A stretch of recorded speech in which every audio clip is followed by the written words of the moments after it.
Warning, warning, warning, warning. You can't say you haven't been warned. I told y'all way before this Donald Trump stuff that actually Donald Trump was in power. And the last time he was in power, there was a friend of mine whose mother would go to Jamaica. She has a green card or had a green card, and she would go to Jamaica quite often, 4, 5, 6 times for the year. She would spend a month at a time sometimes, right? If you do the math to that, she was spending 6, 7 months out of a 12-month year in Jamaica. You might think there's nothing wrong with that.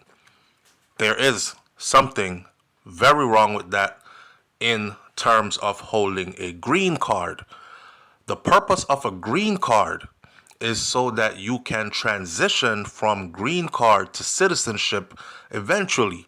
Green card is for you to live and work in the United States of America permanently. Not work in Jamaica and live in the US. Not go back to Jamaica as often as you can and spend very little time in the US and just use it as something you can flex with, right? And the United States of America also reserves the right to confiscate that green card from you whenever they feel like it, even without an explanation. But in majority of the cases, you will be given an explanation. The friend of mine said his mom, on one of her many trips, she was met at the Miami International Airport, coming back from Jamaica, and she called him to say that them take away my green card today, no? And he said, Mommy, why they took away your green card? She said they approached her, took her to the back, questioned her, why so many trips? Do you own a business in Jamaica, etc., etc.? Some of the questions she was asked.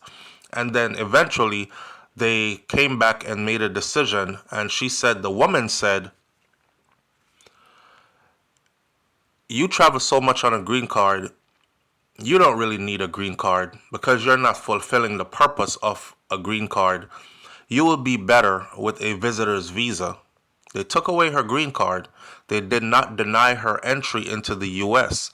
They stamped her as a visitor with a limited amount of time. Now, you know when they stamp your passport, they're like, you have 6 months, you have 2 years, you have 1 year, you have 2 weeks, whatever that stamp says.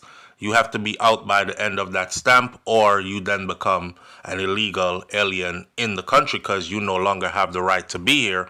She ran into that situation. Don't be that person. Also, I've shared with you, and this was under Donald Trump when he was first in office. He is back in office now, and here we go again. I'll give you that information in a second, but I've shared with this audience over the years my own experience from way back in the day. It was never cool to be outside of the US for too long on a green card. See, I was too young and I couldn't wait to travel to Europe. So I purchased tickets to go to England when I was 17. But the ticket, my flyout date was the day after I turned 18. That way, I didn't need parental permission to leave the country. Anyways, I enjoyed the UK so much, I ended up staying way too long. By the time I got back to the US, I was brought into one of those back rooms, sat, questioned, made to wait forever. The lady came back and said, the agent said, if you had came back one more day, if you came back tomorrow instead of today, we would have sent you to Jamaica and denied your entry back into the US. I learned back then that it's not. Fast forward to today, updated information. As of February 13th, 2025, a warning to U.S. green card holders who are spending substantial time outside of the U.S. Hello? Time to think about obtaining a re-entry permit.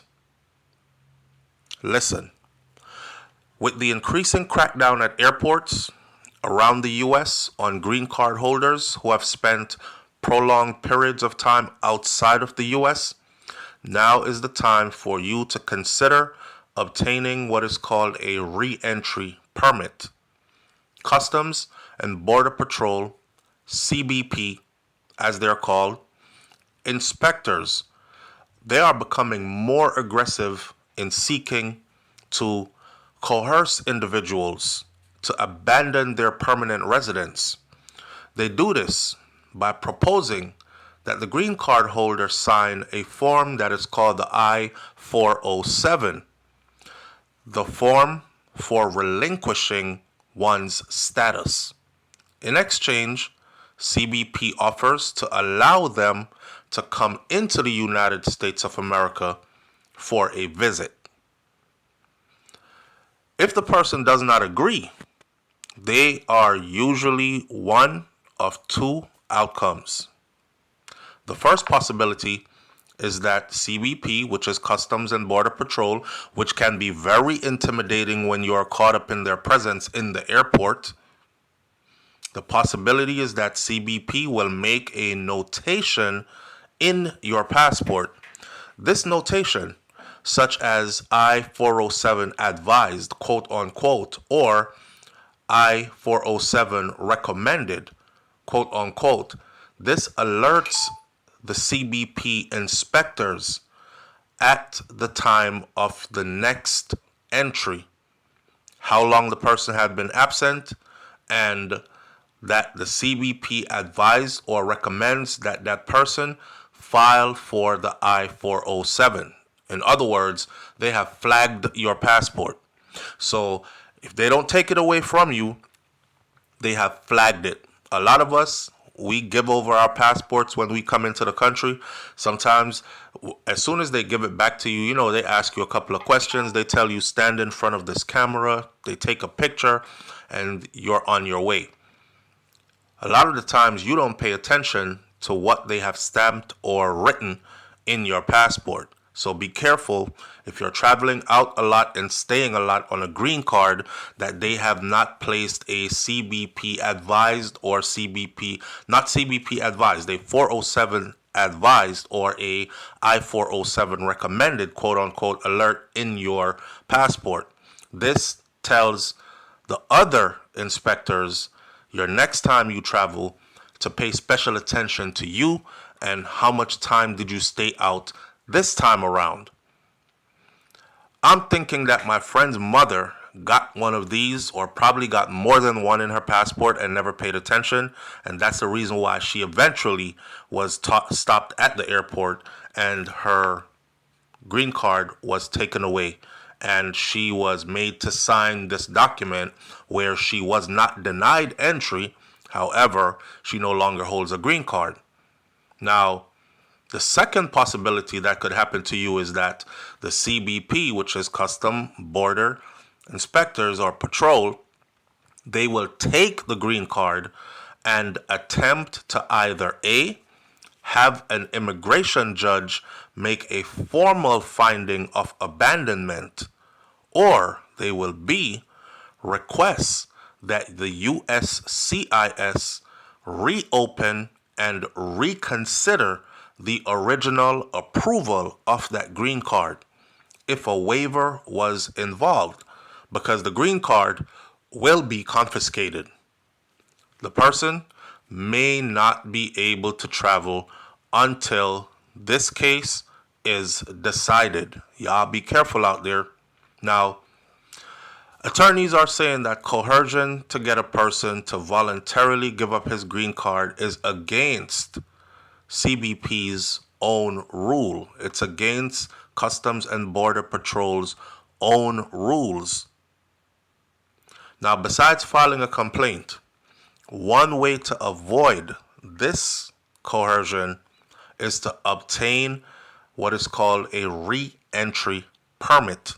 The re-entry permit gives the U.S. government advance notice of the person's intention to stay outside of the U.S. for a protracted period of time.